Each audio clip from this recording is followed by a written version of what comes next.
এতিয়া চোৱা এক্টিভিটি 12 টাং টুইষ্টাৰ টাং টুইষ্টাৰ মানে জিভা কেঁকুৰি এটো তোমালোকে যিমান পাৰা স্পীডত ক'ব লাগিব সে these as fast as you can যিমান পাৰা স্পীডত ক'ব লাগিব চোৱা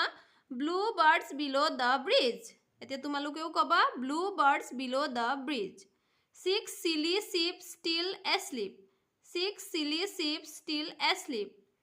Bipul blows big blue bubbles Bipul blows big blue bubbles তোমালোকে বন্ধু বান্ধৱীৰ লগত মিলি এবোৰ কবা খুব ভাল লাগিব